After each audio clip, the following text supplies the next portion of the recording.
Last lecture में हम लोग जो पढ़ रहे थे वो एस ऑर्बिटल के बारे में पढ़ रहे थे। एस ऑर्बिटल स्फेरिकल होता है, सिमेट्रिकल होता है, नॉन डायरेक्शनल होता है, और जितने भी एस सबसेल है उसमें एक ही ऑर्बिटल होता है। लास्ट क्लास यही बताया था, ध्यान रखो, है ना। ये पेज लिखा भी दिया था, 1s 2s 3s, याद है?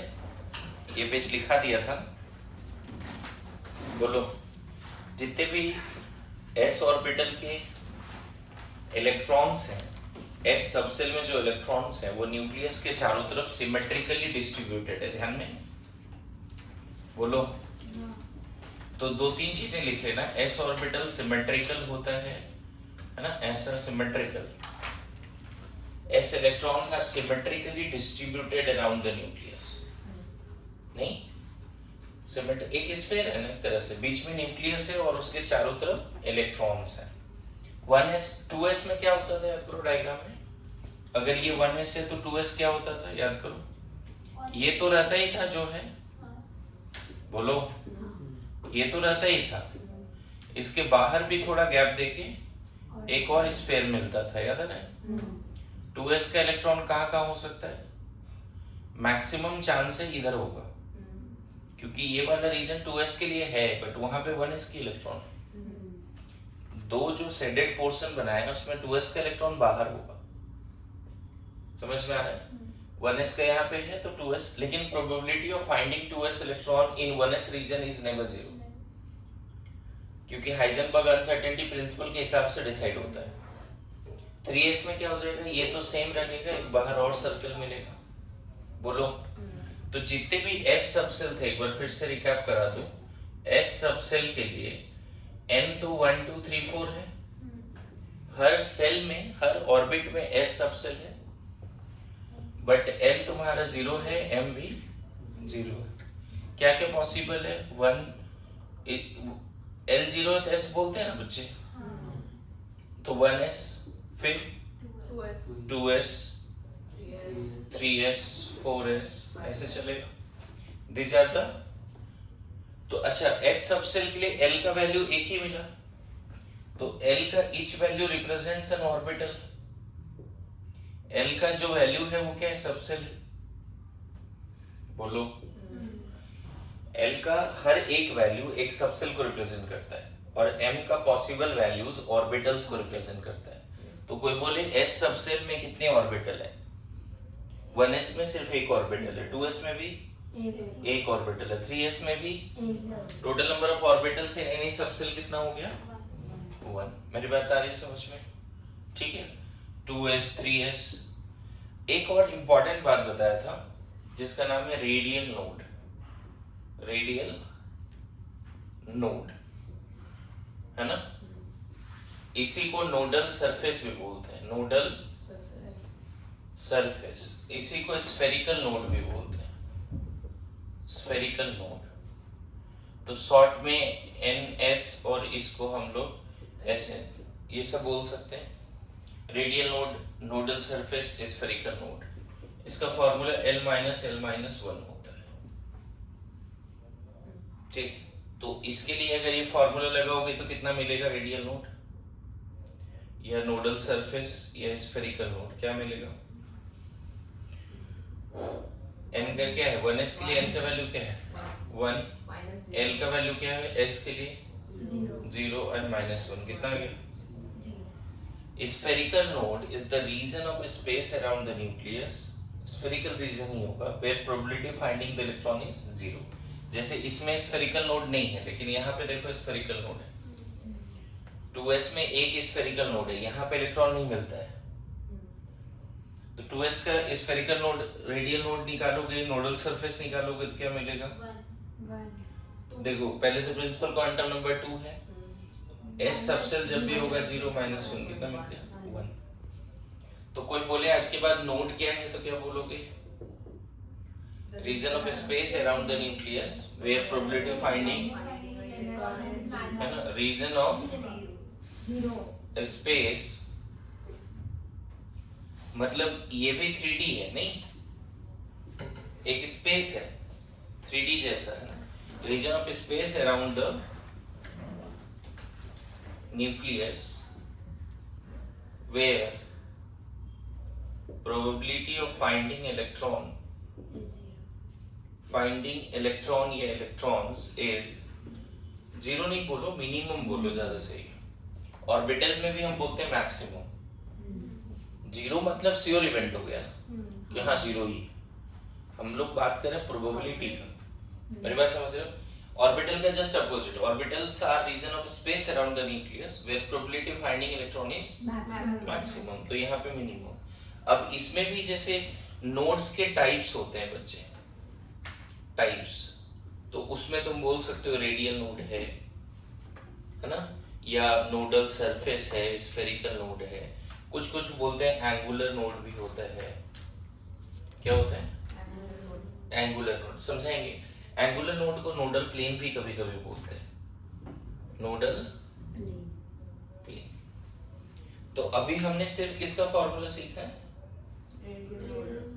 देखो ज्यादा इसमें दिमाग नहीं लगाना कि हाँ नोड, जैसे ऑर्बिटल हमने समझ लिया कि ऑर्बिटल एक ऐसा शेप है जहाँ इलेक्ट्रॉन मिलने के चांसेस मैक्सिमम, उसी तरह नोड भी एक ऐसा रीजन है जहाँ इलेक्ट्रॉन मिलने के चांसेस मिनिमम है। आपसे क्वेश्चन आएगा डायरेक्ट फार्मूला करके बना देना है, अभी ज्यादा दिमाग नहीं लगाना है। अच्छा विजुलाइज भी करना है तो ऐसा नहीं कि ऐसे ही बता दिया, यहाँ पे बताया ना ऐसा डायग्राम, स्क्रोडिंगर ने जो सेकंड ऑर्डर डिफरेंशियल इक्वेशन दिया उसको सॉल्व किए, बहुत सारे परमिसिबल वैल्यूज मिले, फंक्शंस मिले, उसको प्लॉट किया तो ऐसा ऐसा दिखने लगा, बीच में एक ऐसा रीजन भी दिख रहा है जहाँ इलेक्ट्रॉन नहीं है, उसी को हमने नोड बोल दिया। तो ऐसा कंफ्यूज होने की जरूरत बिल्कुल भी नहीं है। तो चलो ये पढ़ के नहीं आया तो कम से कम ये पूरा पढ़ो अभी जल्दी से, ये पार्ट केस 1 का जो ये पूरा है, केस 2 नहीं, केस 1 पूरा, और फिर बोर्ड से देख के लिखिए जल्दी से, क्विक। हाँ, इसका फॉर्मूला क्या है? इसका फॉर्मूला n-l-1, और इसका फॉर्मूला सिर्फ l के बराबर होता है, एज़िमुथल क्वांटम नंबर, लिख के रखो, है ना? सर ये तो लास्ट क्लास भी लिखा होगा ना? नहीं, लास्ट क्लास पढ़ाया था ये।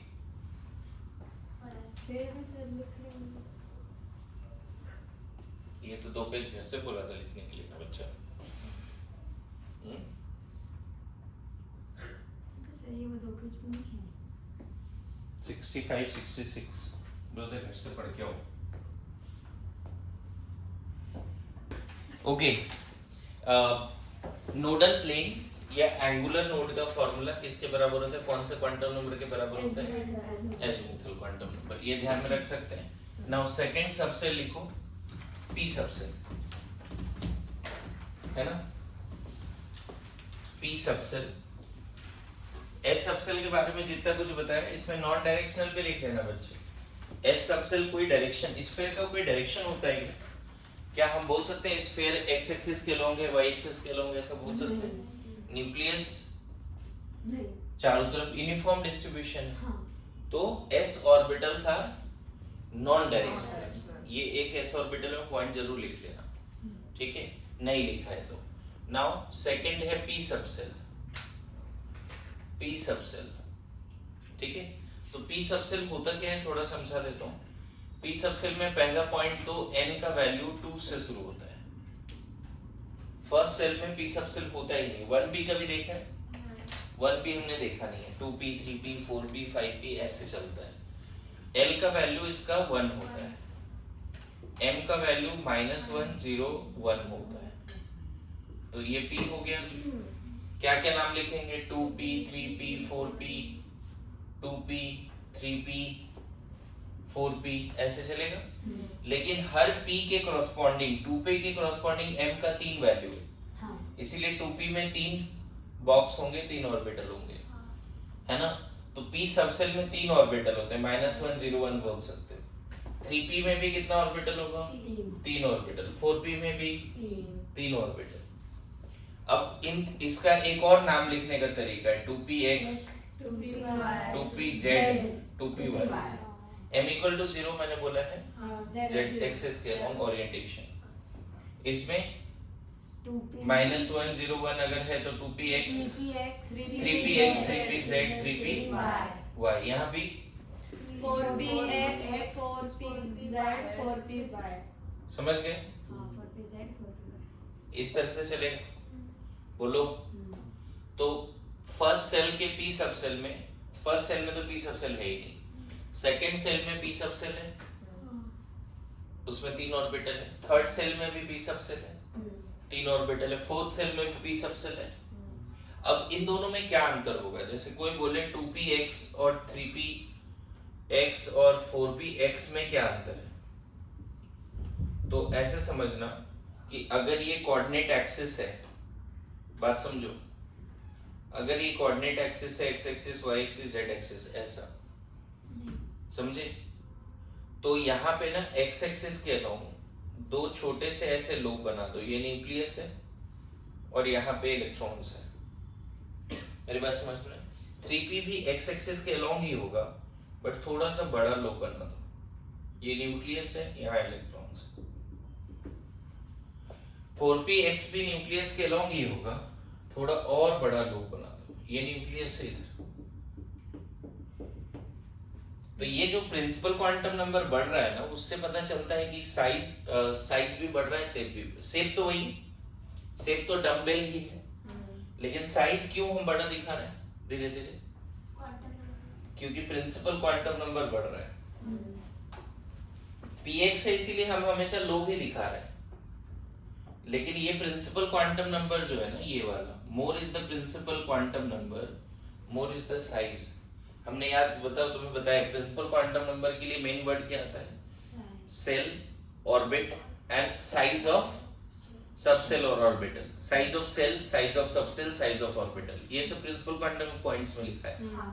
प्रिंसिपल क्वांटम नंबर ज्यादा तो एनर्जी ऑफ इलेक्ट्रॉन भी ज्यादा। प्रिंसिपल क्वांटम नंबर ज्यादा, अभी इससे पहले बोल रहे थे 1s 2s 3s में किसकी एनर्जी ज्यादा होगी?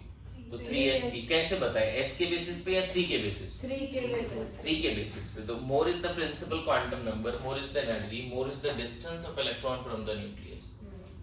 तो इन सब में देखो है तो p सबसेल। अच्छा, सबके लिए l का वैल्यू क्या है? 1 है। l का वैल्यू बताता है सबसेल को और शेप ऑफ सबसेल को। तो l जब तक 1 है, शेप डम्बेल ही रहेगा।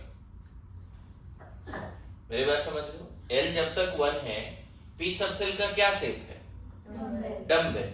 लेकिन 2px 3px 4px में कुछ तो अंतर होगा, डम्बेल ही है, लेकिन क्या बदल रहा है? साइज। यही अंतर है, ठीक है। तो p सबसेल का शेप क्या है? डम्बेल। बात समझ रहे हो? बोलो। अगेन इसमें अगर आपसे पूछ दिया जाए कि आप मुझे 2p में रेडियल नोड बताओ, 2px में रेडियल नोड बताओ, या नोडल सरफेस बताओ, या स्फेरिकल नोड बताओ, कैसे दिखता है वो विजुअलाइज मत करो, फार्मूला लगाओ बस। n माइनस l माइनस 1 क्या होगा? 0। 2 माइनस l का वैल्यू 1 माइनस 1 क्या हो गया? 0। हाँ। बोलो। n माइनस l माइनस 1 बोला ना स्फेरिकल नोड का फॉर्मूला। तो 2p में n का वैल्यू क्या है? 2।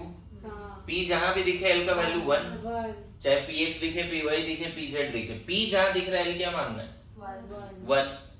और यहाँ m का वैल्यू नहीं लगा देना, m कहीं नहीं है फॉर्मूला में, n माइनस l माइनस 1 है। अब बताओ, यही चीज तुम अगर 2py में भी निकालोगे तो भी आएगा 2pz में। इन शॉर्ट पूरे 2p सबसेल में क्या एक भी रेडियल नोड है? नहीं।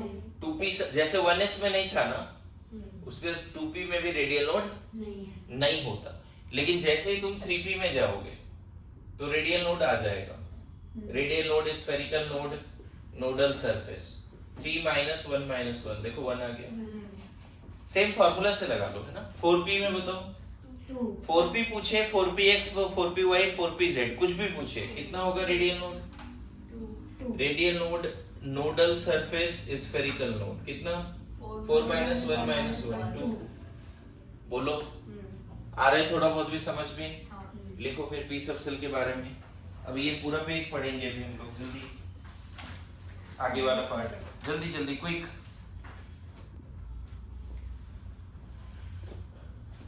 इसमें एक चीज जरूर ध्यान रखो कि डम्बेल है और जो ये दोनों लोब का इंटरेक्शन पॉइंट है वो नोडल पॉइंट है, वहां पे इलेक्ट्रॉन बिल्कुल नहीं है, उसको न्यूक्लियस भी बोल सकते हैं।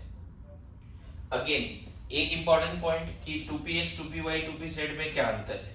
देखो ये ऐसा दिख सकता है, ये हो सकता है ऐसा दिख सकता है, ये लोब्स इस लाइन के अलोंग है, ये बोर्ड पर ही दो लाइन है, एक ऐसा लाइन एक ऐसा लाइन, तो इस लाइन में इधर और इधर और इस लाइन में टॉप और बॉटम, और एक लाइन ऐसा भी ड्रॉ करो आगे पीछे, नहीं सर उल्टा, आगे पीछे ऐसा मान लो, नहीं सर वो वाई में ऊपर नीचे होगा ना, कोई दिक्कत नहीं है। ऐसा मान लो इसको 2px मान लिया, इसको 2pz मान लो, इसको 2py मान लो, कोई दिक्कत है?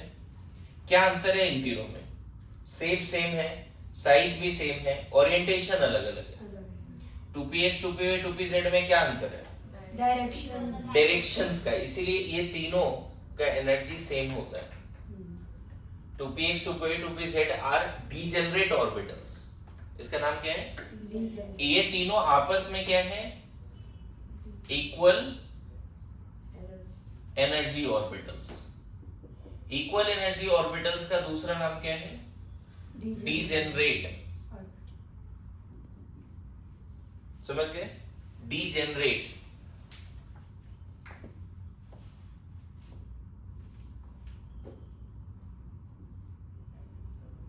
डीजेनरेट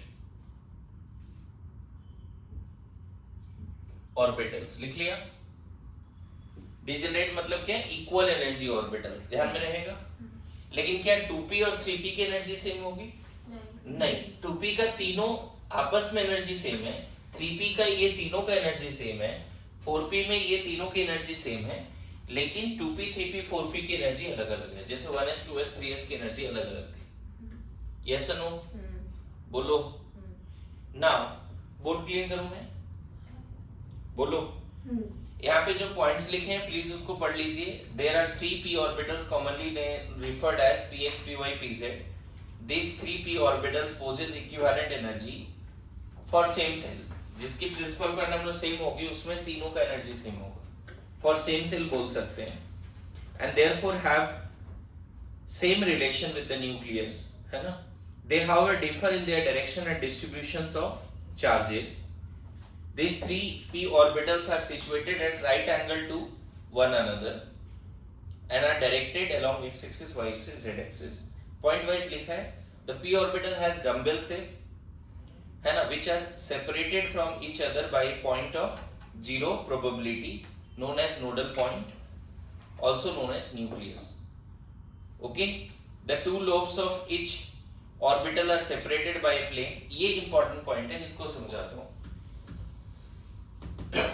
अब यहां पे हम समझने जा रहे हैं नोडल प्लेन क्या होता है। क्या समझने जा रहे हैं? Nodal plane. देखो उधर नहीं बताया, लेकिन नोडल प्लेन एक ऐसा प्लेन है which divides the given orbital into two equal half and probability of finding of electron on that plane is zero। क्या है डेफिनेशन?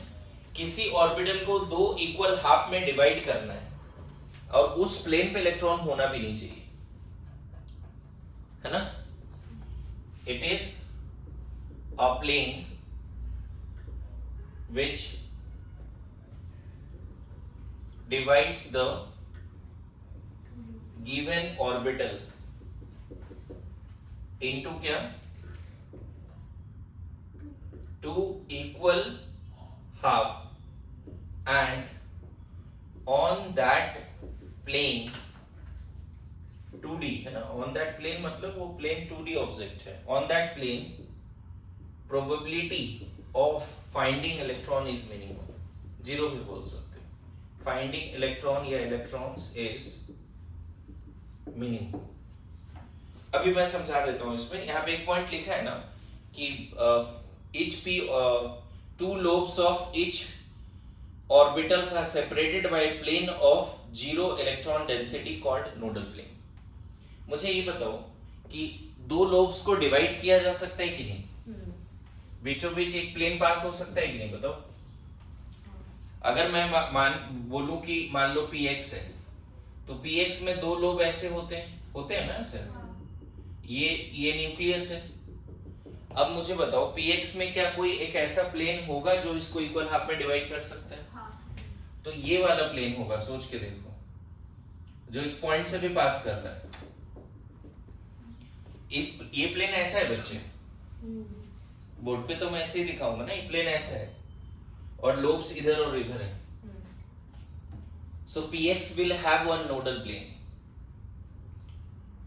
नोडल सरफेस नहीं, क्या नोडल प्लेन। नोडल सरफेस अलग चीज है, उसको एक्सप्लेन कर रखा है मैंने। px का जो नोडल प्लेन है बच्चे, अगर ऑब्वियसली ये x एक्सिस है, अगर ये x एक्सिस है तो ये तुम्हारा yz कुछ होगा और ये भी yz कुछ होगा। बोलो, अगर ये x एक्सिस है तो जो दो एक्सिस बचा वो yz ही होगा ना। तो px का नोडल प्लेन का नाम क्या है? नोडल प्लेन ऑफ px, उसका नाम है yz प्लेन। क्या नाम है? दो चीजें आपसे पूछा जा सकता है, px का नोडल प्लेन का नाम बताइए। px का नोडल प्लेन का नाम क्या है? yz plane. इतना याद रख लो, काम हो जाएगा। px का नोडल प्लेन का नाम क्या है? yz plane. बोलो, px का नोडल प्लेन का नाम क्या है? yz plane. याद रहेगा। नाउ इस डिफिनेशन से मतलब ये जो भी एक्सप्लेन किया यहाँ से इसको मैच करो। It is a plane which divides the given orbital into two equal half and on that plane probability finding electron is minimum. बताओ, लगता है ये जो ब्लू वाला प्लेन है ये px के दोनों लोब को इक्वल हाफ में डिवाइड कर रहा है और उस प्लेन पे क्या इलेक्ट्रॉन है? px वाली इलेक्ट्रॉन। अदर इलेक्ट्रॉन के बारे में मत सोचो। जो इलेक्ट्रॉन कहां होगा? px का इलेक्ट्रॉन कहां होगा? इधर लोब्स में, इधर होगा। इलेक्ट्रॉन्स कहां होगा px का? क्या इस प्लेन पे होगा? नहीं, इस लोब में होगा। these lobes are the probable region of electrons। अरे ये सुनो, ये लोब ऑर्बिटल है ना। हाँ। Orbitals are the having maximum probability of electron. तो बताओ इस प्लेन पे इलेक्ट्रॉन है क्या px का? नहीं। px का इलेक्ट्रॉन है कहां? लोब्स में है। तो इस प्लेन पे क्या इलेक्ट्रॉन मिलने के चांसेस हैं? नहीं। क्या ये प्लेन px को दो पार्ट में डिवाइड किया है? हाँ। तो यही नोडल प्लेन है।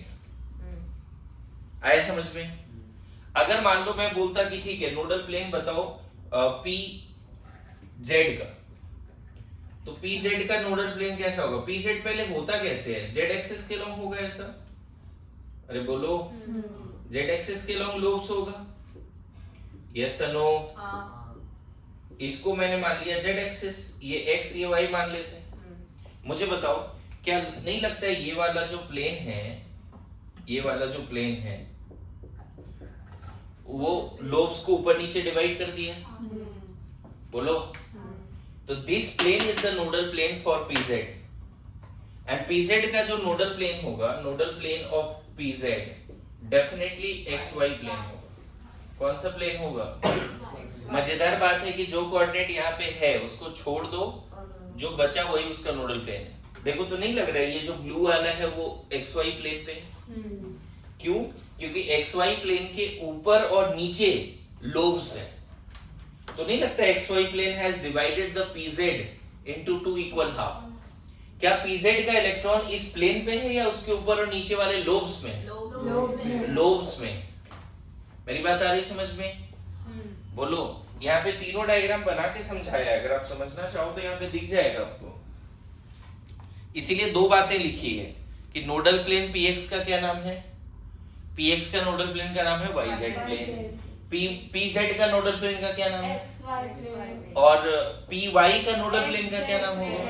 py का नोडल प्लेन देखो यहाँ दिखा है इस डायग्राम में। तो ये डायग्राम भी बनाओ और पूरा लिख दो। नोडल प्लेन का डेफिनेशंस भी लिख लो जल्दी से, क्विक जल्दी। नोडल प्लेन समझ में आया सबको? बोलो, नोडल प्लेन का एक और नाम क्या है? Angular node. ध्यान रहेगा? बोलो। अच्छा, p ऑर्बिटल डायरेक्शनल है या नॉन डायरेक्शनल है? डायरेक्शनल है। तो ये पॉइंट भी लिख के रख लो, है ना। अब देखो डी सबसेल, थर्ड में डी सबसेल, ठीक है। सबसे पहले n का वैल्यू 3 से शुरू होता है, ठीक है। l का वैल्यू 2 होगा, m का वैल्यू -2 -1 0 1 2, डी सबसेल में आ जाएगा, इसको डी बोलते हैं। एल का वैल्यू 2 मतलब डी, तो क्या क्या आएगा D subshell? 3D, 4D, 5D, 6D, ऐसे चलेगा। बोलो। अब मान लो 3D का बात करेंगे, तो 3D में 5 ऑर्बिटल होगा, क्योंकि m का कितना वैल्यू मिल गया हमें? 5। 4D में भी कितना ऑर्बिटल होगा? m का कौन कौन सा वैल्यू मिल गया है? 5 मिल गया है। तो इसको तुम ऐसे भी लिख सकते हो, है ना, -2 -1 0 1 2, इसको भी -2 -1 0 1 2, लेकिन इसका और भी नाम है। मान लो इसको dxy बोल दिया, 3D xy, 3D yz, इसको 3D z² बोलो, 3D xz, 3D x² y², ये नाम है। x² माइनस नहीं, x² y² नाम। अच्छा, यहाँ भी ये नहीं बदलेगा, सिर्फ प्रिंसिपल क्वांटम नंबर बदल जाएगा। 4D xy आ रहा है समझ में? 5D में क्या हो जाएगा फिर? क्या 5D में ऑर्बिटल ज्यादा हो जाएगा? नहीं। क्या नंबर रहेगा? Number magnetic quantum number. और यहाँ क्या आ जाएगा? 5D xy। समझ में आ रहा है? Now very important, D subshell का जो शेप है वो डबल डंबल है। क्या है? Double dumbbell. समझ में आ रहा है? ये पांचों के पांचों डी ऑर्बिटल जो होते हैं, डी सबसेल में कितने ऑर्बिटल हैं? 5 ऑर्बिटल्स हैं। 5 ऑर्बिटल्स को फर्दर 3 पार्ट में डिवाइड करो, एक्सियल एंड नॉन एक्सियल। मैं बताता हूँ क्या मतलब है एक्सियल नॉन एक्सियल। ये ध्यान रखना, बेस बन रहा है, आगे चल के सबका बहुत यूज आता है कोऑर्डिनेशन केमिस्ट्री में। ये ऐसा चैप्टर्स हैं जिसका पूरा केमिस्ट्री में यूज आता है। Even next chapter periodic bonding, उसका भी यूज आएगा। एक्सियल कहने का मतलब क्या है? मान लो अगर ये एक्स एक्सिस और ये वाई एक्सिस है, तो एक्सिस के अलोंग लूप होगा ऐसा, 4 लूप एक्सिस के अलोंग। समझ में आए? इसको बोलते हैं डी x² y²। उसी तरह से अगर ये z एक्सिस है, मान लेते हैं z एक्सिस है, तो z एक्सिस के अलोंग इस तरह से लोब होगा और बीच में एक सर्कल भी होगा, डोनट टाइप। इसको बोलते हैं डी z²। क्योंकि लोब्स किधर एक्सिस के अलोंग है, इसीलिए 5 में से 2 ऑर्बिटल को हमने एक्सियल बोला। डी सबसेल का जो 5 ऑर्बिटल है उसमें दोनों को हमने क्या बोल दिया? एक्सियल। नॉन एक्सियल में देखो क्या फर्क होता है। अगर मान लो ये एक्स एक्सिस वाई एक्सिस है, समझना, तो 4 लोब होगा इसके बीचों बीच 45 डिग्री पे, इसको बोलते हैं डी एक्स वाई। आ रहा है समझ में? देखो एक्सिस के अलोंग नहीं है, इसीलिए इसको क्या बोला? Non axial. अगर ये वाई जेड है, मान लेते हैं एक्सिस वाई जेड, तो इसके बीचों बीच आप 4 लोब दिखा दो और इसका नाम हो जाएगा डी वाई जेड। समझ में आए? उसी तरह से अगर ये वाला मान लेते हैं एक्स जेड है, तो इस ऑर्बिटल का नाम क्या हो जाएगा? तो देखो डी सबसेल में जो 5 ऑर्बिटल है उसमें से 4 का लोब, 4 ऐसे ऑर्बिटल है जिसमें डबल डंबल, सिर्फ पीजेड डबल डंबल नहीं है, 2 डंबल और एक बीच में डोनट टाइप स्ट्रक्चर भी है। बोलो। तो डी ऑर्बिटल डी सबसेल में 5 है, 2 एक्सियल और 3 नॉन एक्सियल। मेरी बात समझ में आ रहा है? ठीक है। आपके एनसीईआरटी में भी ये डायग्राम बना हुआ है अलग अलग एक्सिस के साथ। मैंने यहाँ पे एक्सिस थोड़ा ऐसे दिखाया है, यहाँ पे अलग अलग एक्सिस के साथ डायग्राम बना हुआ है, आप देख सकते हो। तो ये पूरा पार्ट भी पढ़ना है ये सब, ठीक है। एनसीईआरटी का लाइनर है ना, ऐसे एनसीईआरटी का पॉइंट्स कवर्ड है मॉड्यूल में, है ना, लेकिन ये सारे लाइंस भी पढ़ने हैं। लिखो, इतना पार्ट लिखिए जल्दी से, इसमें आगे और भी चीजें समझाता हूँ मैं। Write down fast quick.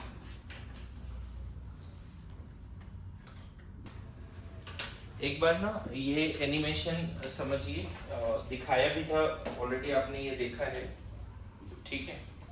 एक बार इसको समझिए कैसा दिख रहा है। ये एस ऑर्बिटल स्फेरिकल है, दिख रहा है? px py pz तीनों इकट्ठे आ जाएगा यहाँ पे।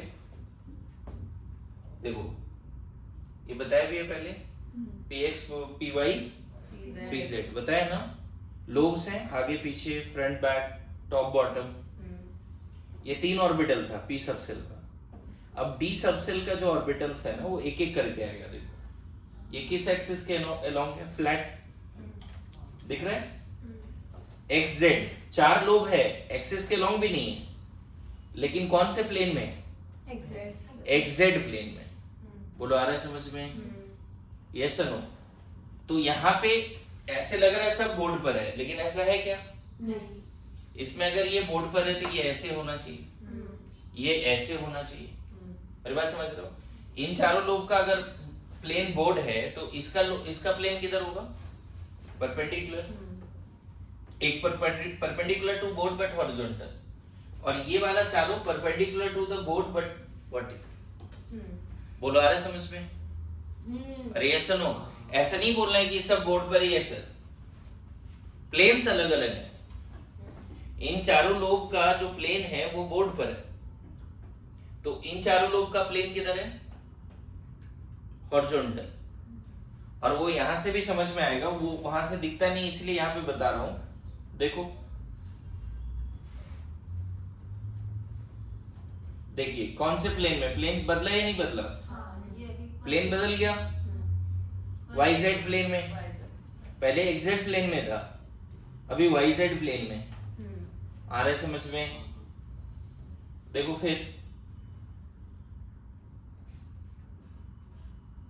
फिर से प्लेन बदल गया, दिख रहा है? ऐसा वाला जो बोल रहा था, है ना? देखो प्लेन बदला है, यस नो? 4 लोग अभी भी है लेकिन अलग प्लेन में है ना? देखो ये फिर से प्लेन बदला है, XY प्लेन लेकिन एक्सिस के अलोंग है। XY प्लेन है लेकिन अभी 45 डिग्री पे नहीं है ना? एंड dz स्क्वायर देखो कैसा दिखेगा, ये देखो कितना प्यारा स्ट्रक्चर है, दिख रहा है? dz स्क्वायर लोब भी है, बीच में एक डोनट टाइप का रिंग भी है। रेसन हो, ये जो पूरा रीजन है वहां इलेक्ट्रॉन मिलने के चांसेस मैक्सिमम, ये जो पूरा रीजन है वहां पे इलेक्ट्रॉन मिलने के चांसेस मैक्सिमम है ना? तो डी सबसेल का n का वैल्यू कहां से शुरू होता है? 3 से L2 होता है। m का वैल्यू फिक्स हो गया, ये यहाँ पे लिखा हुआ है। नाम क्या हो गया? dxz yz, मतलब नाम भी रट लेना है। बोलो क्या लिख रहा है? All 5 d orbitals are not identical in shape. 4 तो आइडेंटिकल है, शेप तो आइडेंटिकल है ना? डम्बेल, डबल डम्बेल, एक थोड़ा सा 2 लोब ही एक रिंग होता है ना? 4 ऑफ d ऑर्बिटल्स है ना contain 4 lobes, yes or no? While fifth dz square consists of only 2 lobes. Module पढ़ रहा हूं मैं। The lobes dxy orbital lies between xy axis, इसीलिए नॉन एक्सियल बोल रहे हैं। dxy xy axis के बीच में है, within, right? बोलो the lobes xy orbital lies between xy axis. Similarly, in case of d yz and dxz अलग अलग एक्सिस के बीच में है। The 4 lobes of dx square y square are lying along x axis y axis and 2 lobes of dz square along z axis, and that's why these are known as axial. इसको axial क्यों बोल रहे हैं समझ में आ रहा है? बोलो क्लियर है? शेप वगैरह सब समझ में आ गया है? अब आपसे नोट्स के अलग अलग तरह के नोट्स पूछ सकते हैं, तो नोट्स हम लोग फॉर्मूला से ही लगाएंगे। नोडल प्लेन के लिए हम लोग क्या करेंगे, थोड़ा सा डायग्राम को और अच्छे से समझेंगे, ठीक है? अगर मान लो तुमसे रेडियल नोड, स्फेरिकल नोड या नोडल सरफेस पूछ दिया जिसका फॉर्मूला क्या है, n-l-1, अगर ये 3D का पूछ दिया तो कितना बोल दोगे? 3 - 2 - 3 - 2 - 1 0। 4D का पूछ दिया 4 - 2 - 1 कितना 1। 5D का पूछ दिया रेडियल नोड 5 - 2 - 1 2। इस तरह से निकाल लेंगे। बोलो रेडियल नोट तो निकालना है, फॉर्मूला से होना चाहिए बस, है ना। यहाँ पर भी थोड़ा समझाने का कोशिश किया, बट अगर नहीं समझ में आ रहा तो चलेगा, आप डायरेक्ट फॉर्मूला लगा दीजिए। एक डायग्राम है जिसमें दिखा रहा है कि 3D में नोड ही नहीं है, रेडियल नोड नहीं है 3D में। 4D में एक है रीजन, सरफेस, नोडल सरफेस है जहाँ इलेक्ट्रॉन मिलने के चांसेस मिनिमम है, 4D में है, 5D में भी है, यस नो। अब बात होता है यहाँ पर कि nodal plane, nodal plane, equals to L। Nodal plane को एंगुलर नोड भी बोलते हैं और ये L के बराबर है। हाँ। लेकिन हम यहाँ विजुलाइज भी करेंगे कि कैसे दिख रहा है वो। जैसे मान लो अगर dxy है, तो dxy कहने का मतलब xy एक्सिस पे, xy एक्सिस पे नहीं, अगर ये x और ये y है तो इसके बीचों बीच है ना ये, ऐसा है, बोलो। यहाँ पे इलेक्ट्रॉन मिलने के चांसेस ज्यादा हैं इन सारे लोब्स में। तो अब देखो इसमें नोडल प्लेन कैसे विजुलाइज करोगे। इसमें दो नोडल प्लेन है, एक प्लेन ये वाली z एक्सिस और x एक्सिस से मिला के, नहीं लग रहा है कि ये वाला प्लेन दो लोग ऊपर दो लोग नीचे कर देगा, और इस प्लेन पे इलेक्ट्रॉन नहीं होगा, नहीं होगा। Yes no. सिमिलरली ये y एक्सिस और z एक्सिस से मिला के एक प्लेन ऐसी वाली, आ रहा है समझ में।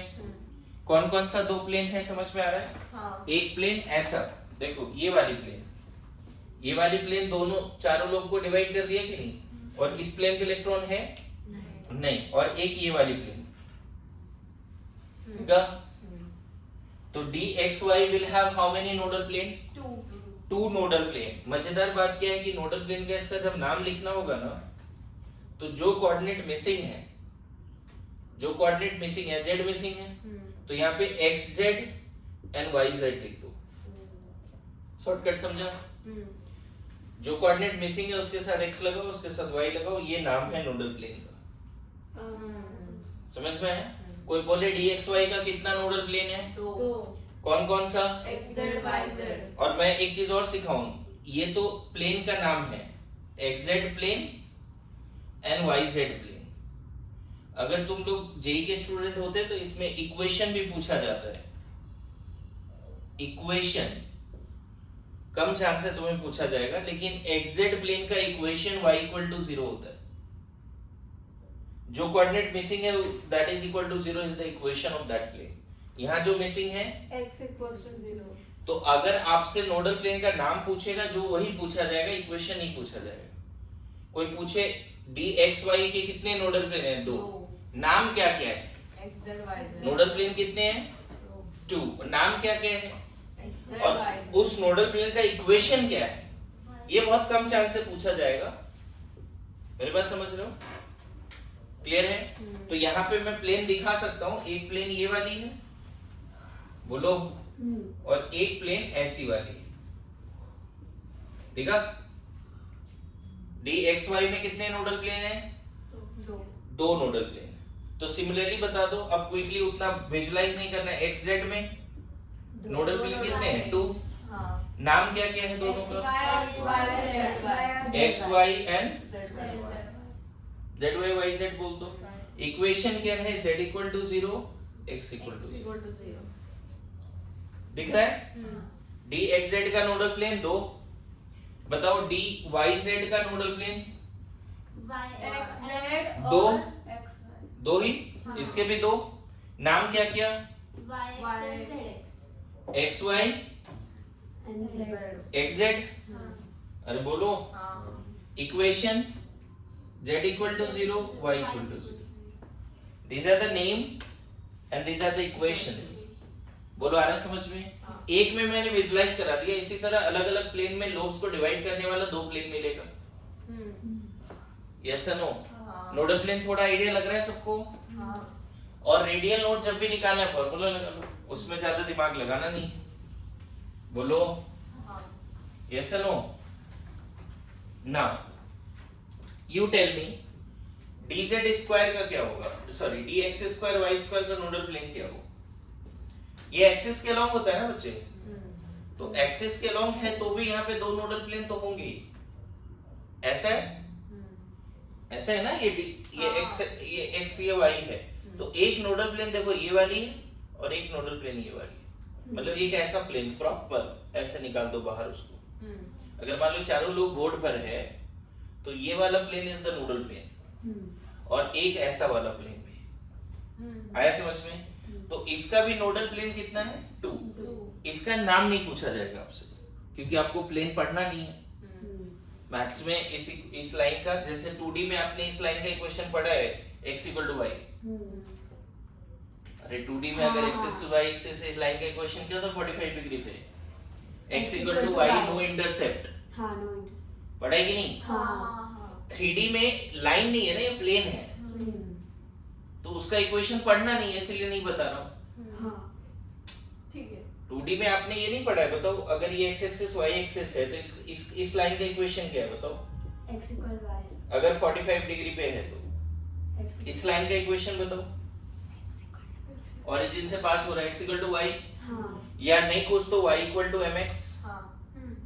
इंटरसेप्ट नहीं रखना है। लेकिन अगर आप 3D पढ़े हो तो ये प्लेन है, लाइन नहीं है, इसका नाम नहीं पूछा जाएगा आपसे। बोलो आ रहा है समझ में? यस और नो? इतना लिखो पहले जल्दी से, क्विक। 86 पेज में 2016 का भी पेपर बोला जाता है, 2025 के जैसा बहुत डिफिकल्ट था। तो 2016 में देखो क्वेश्चन आया है कि which of the following pair of d orbital have electron density along the axis? मिला? 2016 का सवाल है, बताओ। फर्स्ट ऑप्शन यस और नो? तो आप बहुत बार तो आपको नोडल प्लेन पूछेगा, बहुत बार आपसे इस तरह के क्वेश्चन पूछेंगे, समझ में आया? तो 4d ऑर्बिटल जिसमें 4 लोग हैं, उन सबके पास 2 नोडल प्लेन है, यस और नो? dxy y से नॉन एक्सियल और dx² y² के पास भी कितने नोडल प्लेन हैं? 2। उसका नाम नहीं पढ़ना है, बस कितने हैं? 2। ध्यान में रहेगा जी? बोलिए। dz² का एक भी नोडल प्लेन नहीं होता, ये लिख के रख लो। dz² देखो, अगर ये z एक्सिस है तो dz² ऐसा है ना, बोलो, और बीच में एक सर्कल भी है इस टाइप का, यस और नो? लगता है इसको अगर हम ऐसे कट तो कर सकते हैं, लेकिन ये सर्कल उस प्लेन पे आ जाएगा, और ये सर्कल में इलेक्ट्रॉन है, बोलो। सो dz² का नोडल प्लेन कितने होते हैं? 0। बोलो। dz² के पास ना कोनिकल नोडल, ये वाला एक ऐसा पार्ट है जहां पे इलेक्ट्रॉन नहीं है। इसके सरफेस पे, इस कोन के सरफेस पर इलेक्ट्रॉन नहीं होगा, उसके बीच में होगा। ये वाला जो कोन है, दिख रहा है? और ये कोन देखो, ये बाहर वाले ब्लैक सर्कल के बीच से आ रहा है। लेकिन अगर कोई पूछे dz² का नोडल प्लेन तो 0 बोल देंगे। लेकिन यहाँ पे बोल सकते हैं 2 कोनिकल, इसको क्या बोल देंगे? 2 कोनिकल नोडल सरफेस। क्या? 2 कोनिकल नोडल सरफेस। समझ में आया? अच्छा, एक और इंपॉर्टेंट पॉइंट यहाँ पे बताओ, s ऑर्बिटल का नोडल प्लेन होगा क्या? कोई भी s ऑर्बिटल का नोडल प्लेन होगा? नहीं। क्योंकि कट तो हो जाएगा, लेकिन वो जो ब्लैक क्लाउड है उससे पास हो रहा है ना। अरे ऐसा तो तो s के लिए भी, ns के लिए भी नोडल प्लेन क्या है? 0। dz² का नोडल प्लेन 0 और कोई भी s सब सेल का नोडल प्लेन 0। इसको लिख के रखो जल्दी से, क्विक। अच्छा, फिर से 3D का जो 5 d ऑर्बिटल है 3D सबसेल का, उसकी एनर्जी इक्वल होगी, बोलो। जो 5 3D सबसेल का, 3D का 5 डब्बे थे ना बच्चे, उन सब की एनर्जी क्या होगी? 4D की जो 5 डब्बे थी, लेकिन क्या 3D 4D में एनर्जी सेम? नहीं। जैसे आपको बताया था 2p में जो 3 डब्बे हैं उसकी आपस में एनर्जी सेम है, 3p में जो 3 डब्बे हैं उसमें आपस में एनर्जी सेम है। लेकिन क्या यहाँ एनर्जी सेम है? नहीं। तो p subshell have 3 equal energy orbital, p subcell having 3 equal energy orbital. Similarly d subcell having 5 equal energy orbital, that is called degenerate orbitals. Degenerate orbitals और equal energy orbitals, ध्यान में रहेगा। एक और नया पार्ट क्या सीखा, एस सब सेल का कोई नोडल प्लेन नहीं होगा, dz स्क्वायर का भी नोडल प्लेन नहीं होगा। नहीं होगा। बोलिए डन हाँ। है ना। इन सब की इक्वल एनर्जी,